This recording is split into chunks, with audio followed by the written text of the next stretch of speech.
I'm John. I'm Rob. And this is the Mint One Podcast, where we talk all things NFTs and the rise of blockchain gaming.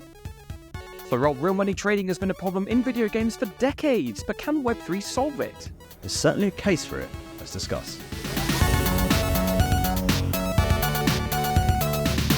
Hey, if you're watching this on YouTube, like and some comments and subscribe would be fantastic. If you're on Spotify or Apple Podcasts, 5-star podcast review would be brilliant. And on Twitter, you can find us at Mint1Pod. So, Rob, real money trading from World of Warcraft to Diablo 3's real money auction house to more modern examples with Diablo Immortal. So, well, that wasn't really real money trading. It was just awful microtransactions. And then Escape from Tarkov and other games. It's been a part of the gaming space for a long time. Yeah. And it's a part of the space nobody quite likes, you know, this whole idea of getting real money involved in games, bit weird, bit sketchy, especially when ownership wasn't guaranteed. But Web3 gives people that ownership. So from a macro level, do you think Web3 can solve all these issues that we have with real money trading in games? Yes. Tune in again next week. I think it can solve some of them. The problem is, and this is a multifaceted problem, there's different ways of looking at this, because from basically the grey markets around games is an enormous market. I found some stats on a pretty well-researched article, and I hate this, if you own any website or write any articles, link your damn sources, because I can't, without a source, I can't guarantee this is right. But they estimated that the grey market, CSGO skin trading is around $300 million a year, which sounds about right, to be fair. MMO RPGs have a grey market of around $5 to $8 billion a year. Yep. It's certainly possible, but that does seem high. And then World of Warcraft gold trading is $1 billion. I would say that number's probably outdated. WoW's not as popular as it was, plus it tokenized everything, not crypto tokenized, but added its own token. Good old WoW token. Which we'll come back to that, because that's very relevant. But either way, there's a lot of money on the table. So the problem is split into two halves. On one side of things, a legitimate market would help the players. It can help the players. If players are just buying stuff for real money anyway, then making it legitimate so they can't be scammed, and so it's all done through proper channels could be a good thing. It also could be a good thing I'd argue it is a good thing for the publishers and the developers, because that money we just said, that 10 billion odd, that's just money on the table that's left. There's no chance that their boardrooms aren't scratching at the doors trying to get at that money, because that's enormous amounts of potential revenue. Obviously, they wouldn't get all of it, but they would get, if they charged 5%, that's crazy money. We're still talking about absolutely crazy hundreds of millions a year. So it would sort that. But then we come to the other side, which is more of a gameplay issue, where firstly, publishers and developers may start incentivizing it even more to spend real money. Then pay to win is the worst thing. It's the worst thing in gaming to me. I don't want to play any game that's pay to win. Pointless to me. But then you have all these debates about what games are pay to win, because World of Warcraft, for example, you can buy a load of stuff. You could create a character and you could buy a lot of the best gear, and then you could buy boosts to get the best gear that you can't buy directly. So you could pay your way to the top, but that doesn't make you a good player. So no, it is a minefield, which we're going to have to unpack in the next 40 minutes. Yeah, just to touch on WoW again, a lot of the premise of WoW is gearing up, right? Whether you're doing endgame raiding or PvP or whatever it is, it's in the search for better gear. And I have a good friend, actually, who has been playing Diablo 4 since launch, and he's already started selling his services to run people through dungeons and different pieces of content. What do you think about that? I can understand if you're very good at the game, offering those services. Yeah. I can't blame the people selling those services for doing it, because there's a demand there for people who want to beat certain pieces of content, want to get certain items, etc. And ultimately, there will be some that argue, well, if they've got the money and they want to pay it and they don't have the time to invest into getting better, what's the problem? But it's, even if they were, I don't know, paid their way to get through a single player campaign, you're having a different experience to what is intended from the developers. And I don't think that that's necessarily a bad thing, but it's almost like you're losing out on the ability to have those experiences yourself. So let's take Final Fantasy XIV, for example. It's a game, it's the latest MMO I've played hundreds of hours of it. You can play through all the expansions. It's been like 4 or 5 expansions. You can go through all the story mode by just paying it. Or you can pay a bit of extra money and skip an entire expansion of content and just, let's say, in the base game you are level 50. If you can't be bothered to play through 4 expansions worth of content, which is hundreds of hours worth of stuff, then you can pay a fee. You can get fresh level 90, level 100 character and just start off in like the modern end game, if that makes sense, or with modern content. I think WoW does something similar, right, where you can basically just purchase a max level character and just start off doing end game stuff. I think you need a max level character first. Okay, but that option's still there. And I'm not sure what I feel about that, because when I sit at my desk and I play some Final Fantasy, and I've gone through all the content and I've gone through the storytelling experiences and gone through everything that the developer has intended for me to get through, and stood next to me as someone who's just paid a bit of money and is item wise and level wise, etc., in the exact same place that I have, but they've missed out on all of these amazing experiences and things that I've been able to have applied. So I think ultimately it's down to the priorities of what the player wants. If you're an MMO player, and this happened a lot when WoW went downhill and a lot of people flocked to Final Fantasy, people didn't really care for the story or any of that. They're like, I just want to get to endgame rating, so I don't really care if I need to pay an extra $20. I'll do that because that's what I'm playing the game for. Whereas there's some people that love the story and love the other aspects of the game that are like, I know you're missing out on so much good stuff, but it depends how you drink your tea, right? So, I can't blame the players for it, but there's certainly ways in which blockchain technology can help to find a solution that's good for everyone, especially in the eyes of developers. Obviously, in that situation where you're just paying for a max character, the company is getting direct money for that, and that ultimately just upsets players but doesn't really affect anyone really. But like in WoW you can pay players to boost your level, which is very, very popular. I've thought about this a lot.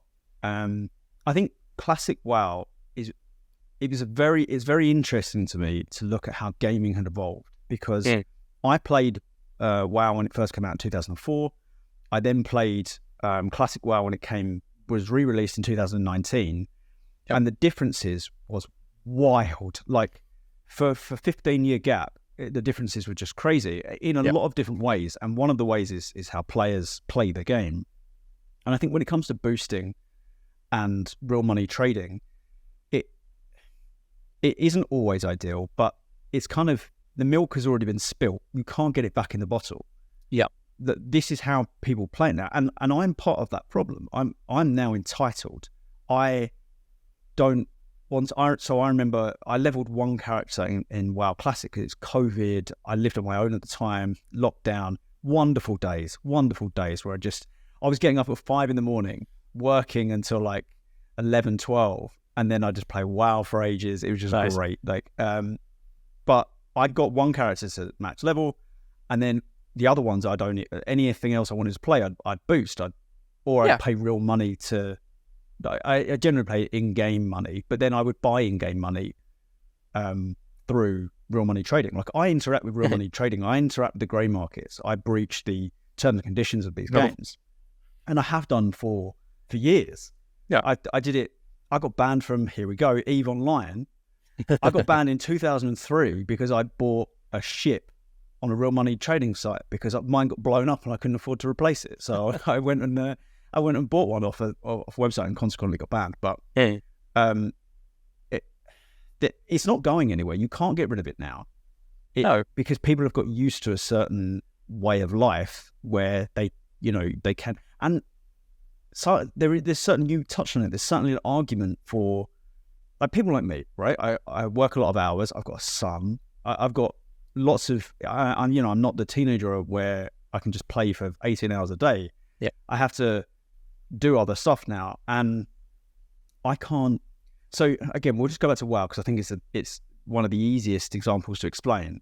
Sure. So you've got in-game currency called gold, which you use to buy whatever you need to buy or want to buy in the game, right? Now, what I used to do when I was 16 was I would play every waking hour and I would make more waking hours by not sleeping. And I would do what I wanted to do in the game. And then I would farm the gold. I would go and earn the gold by doing various things. Yep. That was a time-consuming thing, but I didn't care because I had time. Now I don't. So now, if I want gold, you can just buy the in-game token or you can buy it through real money trading or whatever's easiest.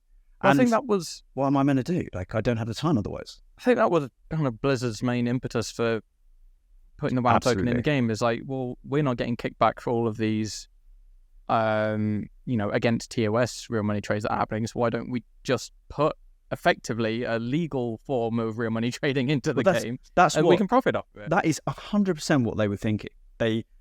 Rather than, I think most games have experienced this problem where they just can't stop real money trading. They just can't stop it. It's too difficult to stop. It's pervasive, it's widespread, and it's complicated as well. Like, if you ban a certain type of interaction where people are using it to real money trade, they just come up with new ones.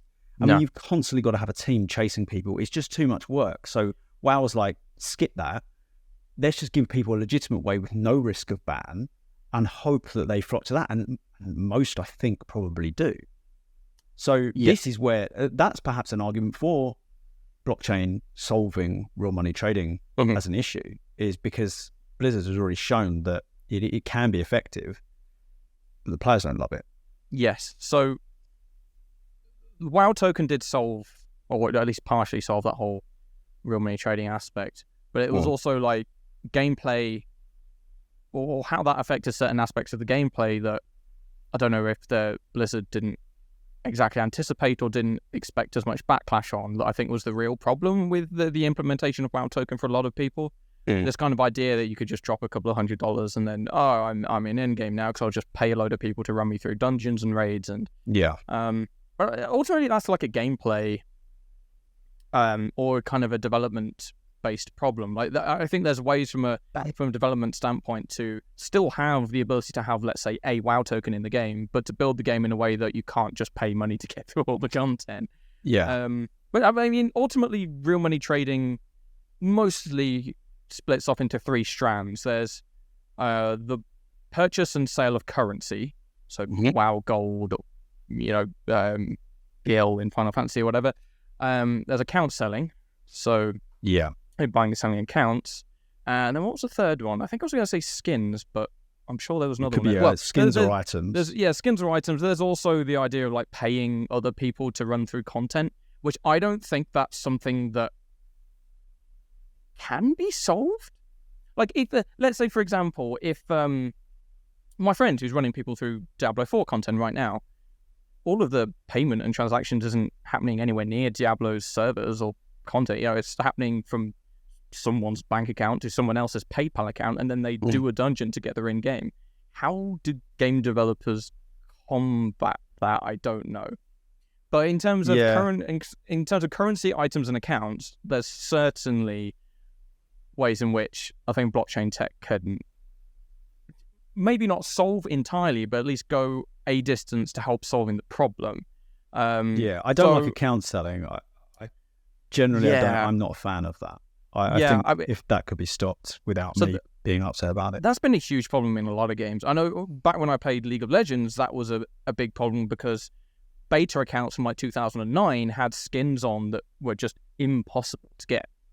And the only way to acquire those skins was to buy the account off the person. And of course, you then had to trust that they wouldn't just take your money and then change the password or any of these sorts of things. So I think there's also the problem with League of Legends, wasn't there, that you had to get your account to a certain level before you could play ranked, and it took a long time, so people couldn't be bothered. Yeah, so people would just buy an account. It's mostly ease, isn't it? It's getting around things. So let's address actually, before we address how blockchain can, help with this, there is one very recent example of real money trading that has made the news, which is the CSGO bans. You've seen? So Steam has just banned some real money traders who are selling skins for real money, and they have locked their accounts with over $2 million worth of skins. Now, this has caused a big fuss in Web3 because people are like, well, that wouldn't be able to happen in Web3 because you could ban their accounts, but they wouldn't lose the items. No. And it's an interesting question. So I don't want to go too far off track here, but this is one thing I've thought about a lot. So should they lose the items? If they are breaching terms and conditions, should they lose the items? I think no, they shouldn't lose the items unless there is no other way of punishing them properly. So one of the things about Web3, which we've talked about before, is identity, and how you will have hopefully one identity that travels through all games. Yep. And so you will have a lot of things tied to that, and having that banned from certain games would be painful. Hopefully. We're a long way away from this, but at the moment, like, take Rocket League, one of the most played games, the third most played game on Epic Games Store. People, because it's free to play, people just create an account, get banned, create an account. My friend is helplessly toxic and gets himself back. I mean, he's in his 30s. He's honestly a disgrace, but he's toxic, and he gets in arguments with people, and he gets banned. I mean, monthly, he'll receive a ban for anywhere between a day and 30 days.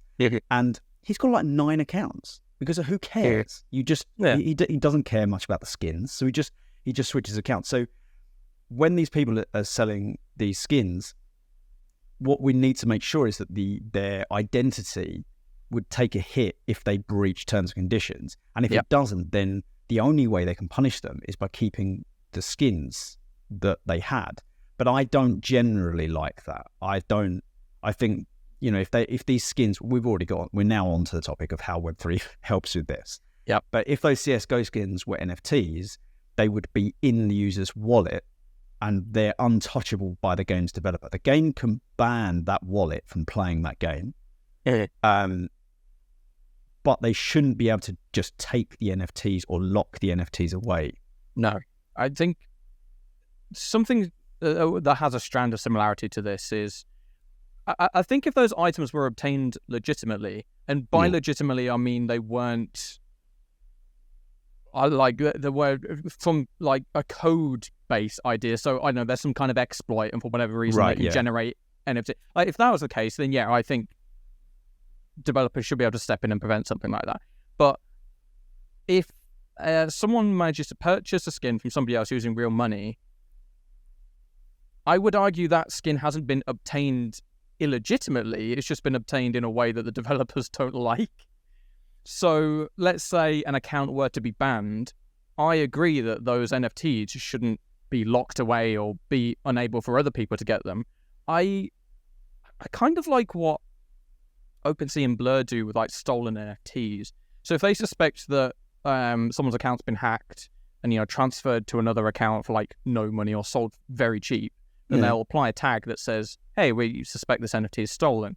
And then on every other marketplace, when you search for NFTs, if you look at the floor price, they'll have a tag next to them being like, oh, we suspect this NFT is stolen, blah, blah, blah, blah. And that tends to deter people from wanting to purchase them. Some people don't care, but a lot of people do. They don't want to buy an item or an NFT or whatever it is that has a shady past. And I feel like you could do the same with skins in games that come from banned accounts. If you could release them onto a marketplace, but just say, hey, this skin comes from a banned account and they've been banned for whatever reason it is, and just inform whoever might end up with it why they have or now have the opportunity to purchase that skin. So I feel that could be a way to combat that. See, it's funny because every time we solve something, like 9 different problems crop up, right? Because let's say we had these skins as NFTs, and I think we can both agree that if someone scammed or stole it through code or, you know, proper exploit or hacked it, whatever, if they got it fully illegitimately and there's no debate, we wouldn't want them to be able to sell it.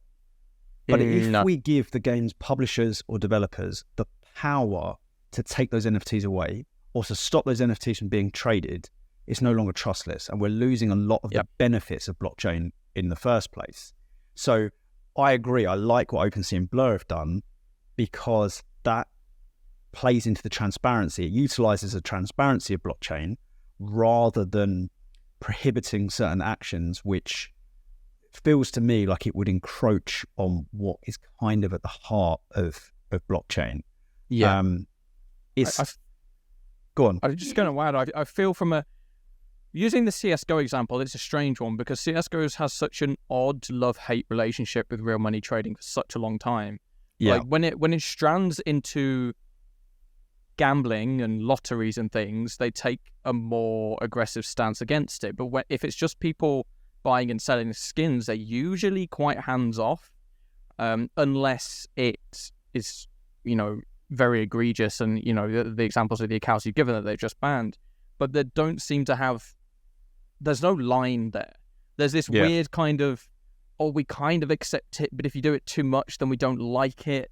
So we might ban your account, but we might not. And it's that lack of clarity that I think is the most annoying thing. SEC and Binance. Binance exactly. Are these securities? Can you let us know? And the SEC are like, kind of, we'll see you in a bit.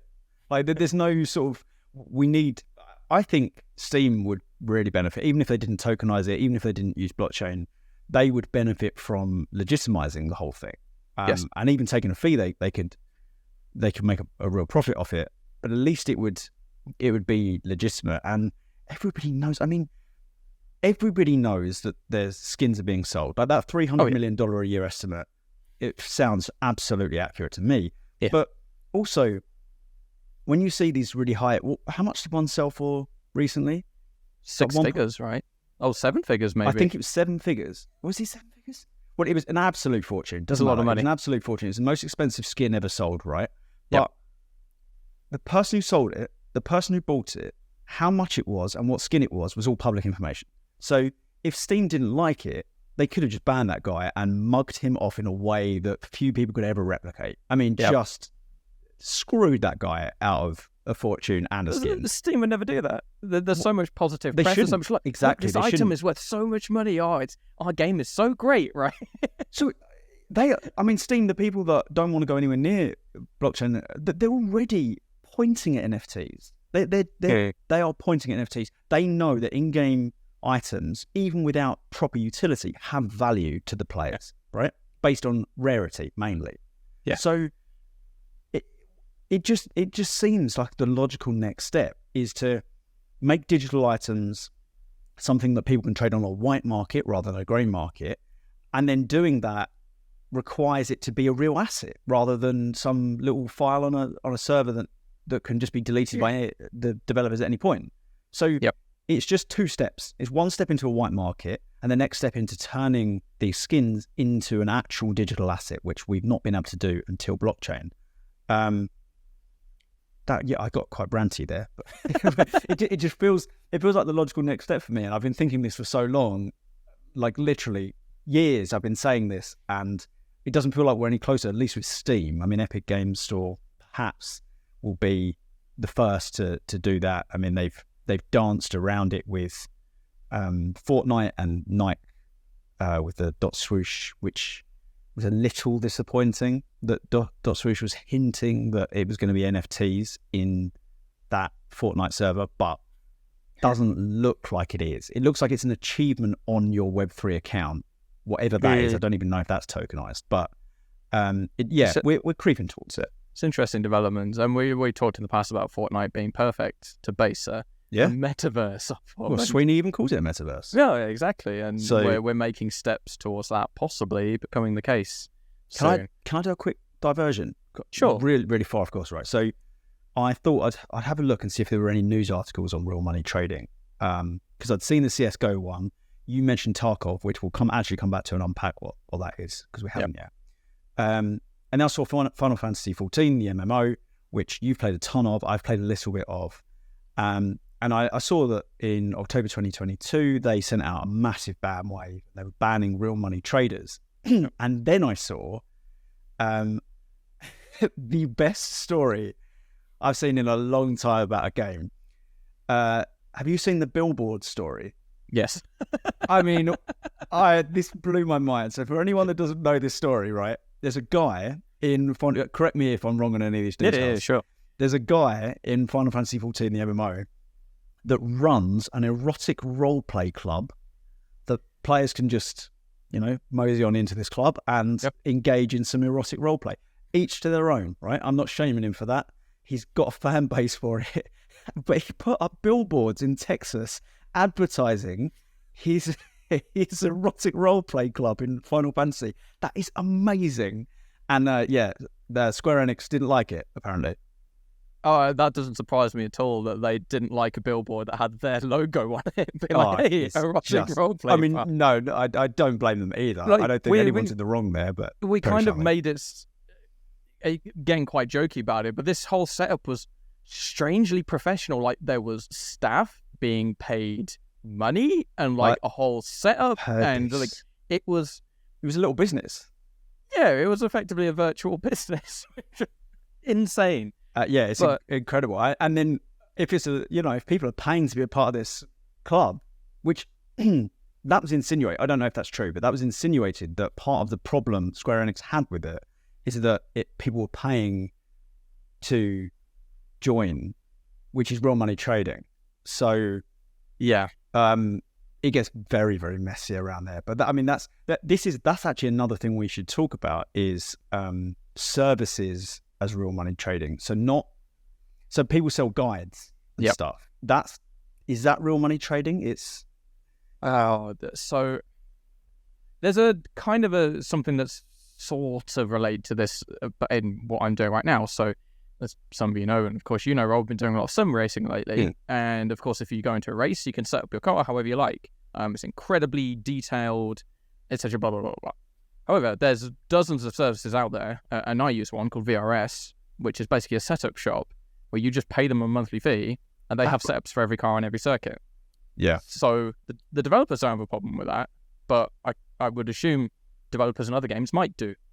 Well, WoW says no paid add-ons. Yep. But then people pay. There's something called Rested XP. It's an add-on for WoW that's paid, and that's been paid for a long time. And there's no way Blizzard don't know about it because it's an extremely well-made add-on. And then the hardcore mode. I think there's a paid version of that or something. But this brings something else. So that I would, and I'm sure most players would agree, there's a difference between mods and paid services. But where do you draw the line?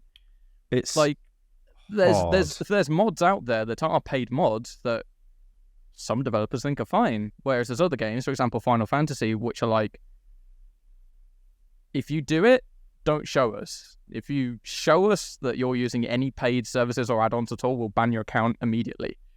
I mean, this is why I love Rockstar as a developer, is that a lot of the private servers have sort of RMT involved in some way. And the fact that I don't know if I've ever brought this up before, but one of my favorite things about Rockstar, and I think it's one of the greatest things that happened in gaming for years, is that all these amazing roleplay private servers came up from GTA. Now, name a game that hasn't banned a living shit. I need to put a little marker down, I swore. Name a company that hasn't banned the living shit out of someone who's made a private server, because they're just taking their IP and using it for their own ends. What did Rockstar do? They were like, this is really cool. We like what people are doing. They openly said, we're not banning it. We like that people are enjoying the game, and that's what makes them arguably one of the greatest in the industry. Well, at least from a popularity point of view, I know that those roleplay servers like 5M, etc., were directly contributed to GTA 5 staying in like the social kind of streaming zeitgeist for as long as it did. Like, still is. Servers like FiveM are just their growth in within the gaming community is insane. Like, those servers have very limited spots, and if you get accepted into being in that server, you can go from being a nobody that nobody's ever heard of to having several thousand viewers on Twitch every single day that you're in that server and interacting with people. And kudos to Rockstar for allowing it to happen, but also I would like to caveat that they kind of have the financial runway to allow that to happen without being too annoyed about it. But they could. I wonder what their stance is on RMT in their own servers. I've never seen them complain. I've never seen any bans. I've never seen. I mean, I'm not saying it hasn't happened. I just haven't. It's not been massively public. Well, there were loads of rumors that GTA 6 would have some kind of cryptocurrency. Yeah, did we discuss this? A long time ago, maybe. But I know FiveM and a lot of the roleplay servers have this kind of, you can stick 50k into this fake like GTA coin, and obviously like it's not based on any real crypto. It's just like an algorithm. Look at it's gone up, it's gone down, and it's just a way to make money in the game. But so that when that story started doing the rounds, it was last year. I deep dived into the leaked document that mentioned it, and my best guess is that it's more or less what you just said on the FiveM server. I don't know if you remember on GTA 5, I think it was GTA 5, you can invest in stocks. You can invest money through your phone. You can invest money and stocks in the game, and they weren't real stocks. You get in-game money, spending game money. I think it'll be the same. So the mention of crypto isn't actual blockchain. It's just something by the name of crypto that you can invest in. That would be my best guess. But who knows? Rockstar, they innovate hard, and every time they release a game, it almost changes the gaming industry. They have time and time again have released a GTA or Red Dead Redemption. They release games that change the industry. They raise the bar. So who knows if they're perhaps innovating with blockchain? Yeah, I've just looked this up. GTA 5 is approaching its 10th anniversary this year. I thought it was 10 years last year. Well, according to Google, the initial release date of GTA 5 was 17th of September 2013. Oh, I thought it was 2012. Yeah, it's aged beautifully. What's happening? I'm sure you can do that. Count. Yeah, it is 10 years this year. Sorry, I don't know why I had to count when both numbers ended in 3, but I just Nor do I. What happened there? But yeah, like, as you said, they tend to create, or the last few iterations of GTA games have been industry changing. And I mean, the only thing I want to add from that point of view is I hope it wasn't as industry changing as like Cyberpunk 2077 was, or some of the early reviews for like Starfield and things. But yeah, I'll be interesting to. It will be very interesting to see what direction they go in with that. And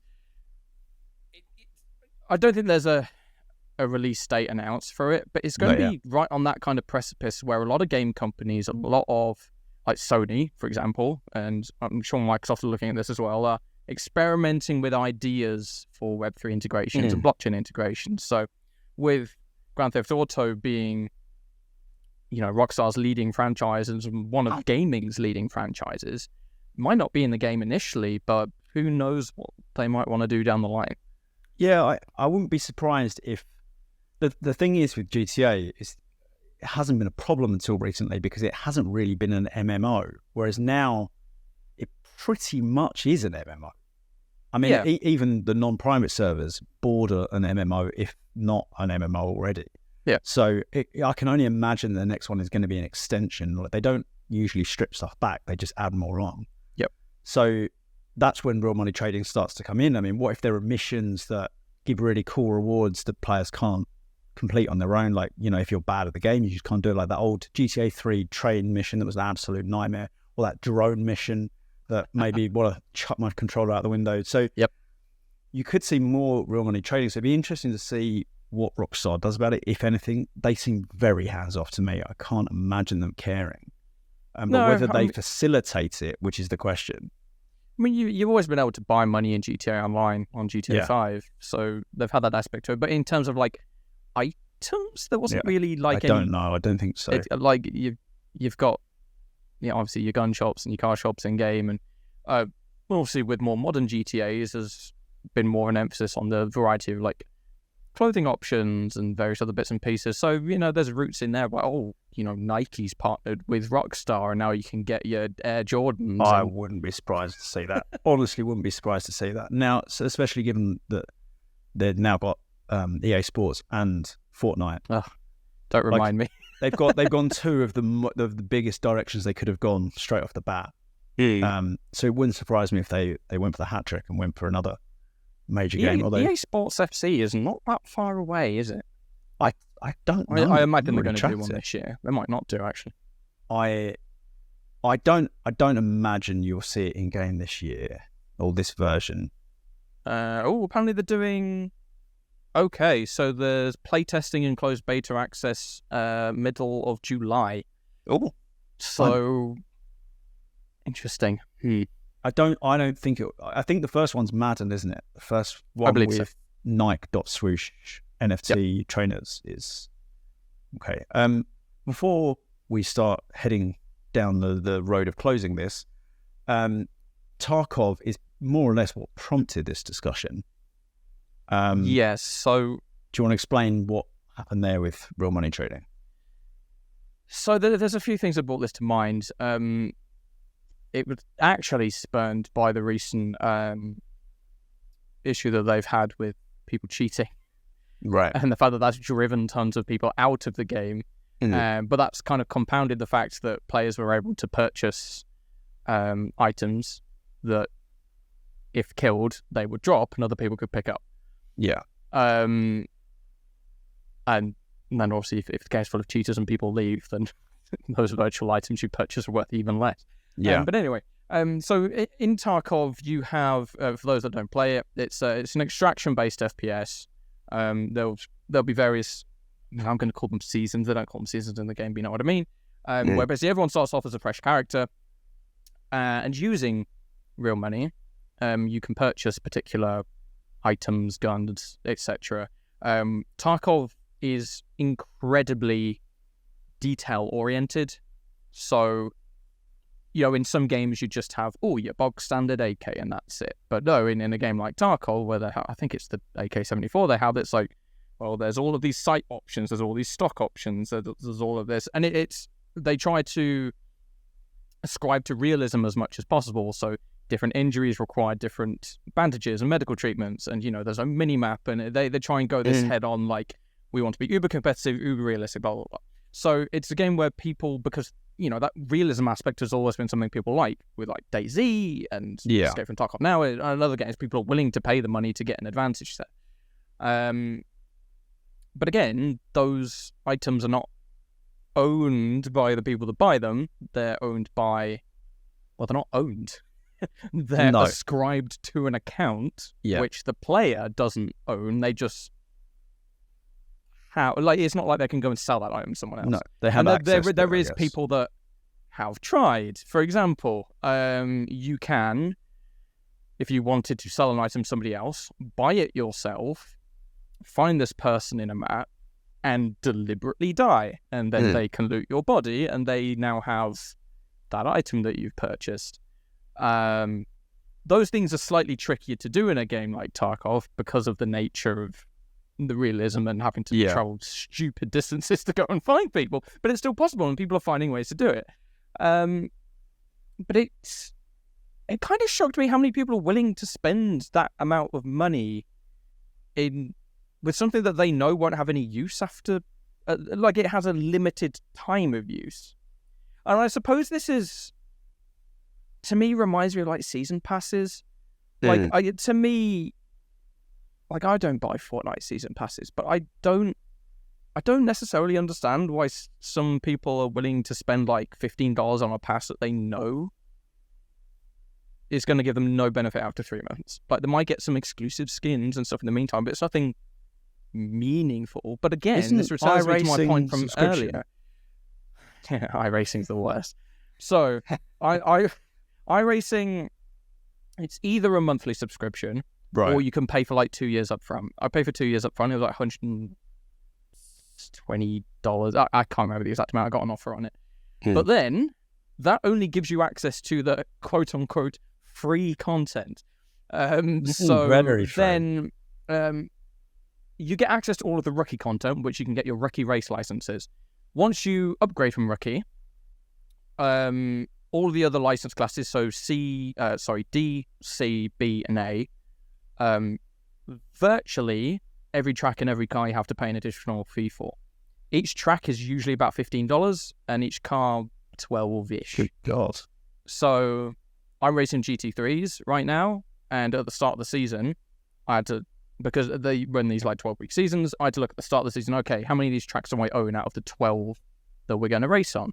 Okay, I own like 2, right? So I need to buy 10 tracks at $15 a pop. And in fairness, they do start giving you discounts if you bulk buy, but still, that is freaking ridiculous for stuff that you don't own. It is, and I think, did we say this last week? I think I said this last week, that I honestly think in 15 years' time, kids will go, what the hell? You used to buy stuff, where are all your NFTs from 2008? What? We didn't have them back then. But I mean, I still subscribe to my dad has passed on to me his logic when it comes to spending on games, which was like my dad's a gamer. I think I talked about this about a year ago, but he's been a gamer all his life. And surprisingly, he's still a PC gamer now, and he plays modern games, and he loves it. He's always been a gamer. But he buys a lot of games speculatively, which I don't. He'll go, oh, that looks cool on Steam, and he'll buy it. But his logic is, this game's £9. If I get 2 hours out of it, then it's been worth it. And I kind of do that too now, where I tend to spend it on content. Like if I buy I play a bit of Rocket League. If I wanted the season pass, which I do sometimes buy it. If I like the car that you get with it, or I don't know, if there's something in there that I want, I think, okay, I think it's like £9.99 or something like that for a season, and it's 3-month season. I think, well, if I play 10 hours, it's £1 an hour. I can easily justify that. And I look at it like that. I don't know whether that's right or wrong, but I think we're far more comfortable now. 20 years ago, you spend £30 on a game, and that was the end of it. You might get an expansion pack down the line that was £15, but that was the beginning, middle, and end. Whereas now it's more of an open equation. You just keep adding to it. It's not closed off, and maybe it's worse for the player. I don't know, but it does mean there's more money in the industry and more games coming out and more content. And this is the whole thing. Like we've only captured some of it. In these last 20 years, we've only captured some of the money that's flying around the industry, or rather the publishers have only captured some of it by, adding season passes, subscriptions. Like WoW was the second subscription game I'd ever played. At first, to me, like EVE Online, it was 2003, and my mate was like, play this game. He's like, you got to pay a monthly fee of, I think it was like £7.99. I'm like, what? I've got to pay a contract. I'm contracted to this game. What is this? Like, I just buy FIFA every September. Well, I don't understand. But now that's just how it goes, because it's a consistent flow of money to them, so they can keep the servers running and blah blah blah. But that's the only part these publishers have captured. They haven't captured all of the economy that's running around, it's orbiting around the game, which is the real money trading, the grey markets. They haven't captured that.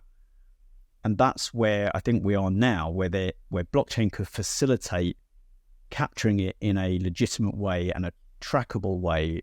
And maybe it won't happen, but I feel like within the next few years, even if they don't use blockchain, I think they're all going to start trying to capture real money trading. There's too much money on the table, and it's still a money business for most of these publishers.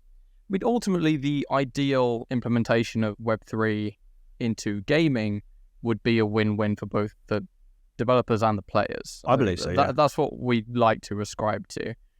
Obviously, we have skepticism about the big bad EA and everyone else and exactly what they might want to do. But, for example, there's no disputing, really, that, for example, if CSGO had all the gun skins in CSGO were NFTs, that you'd ultimately have a fairer, more legitimate system of trading those items.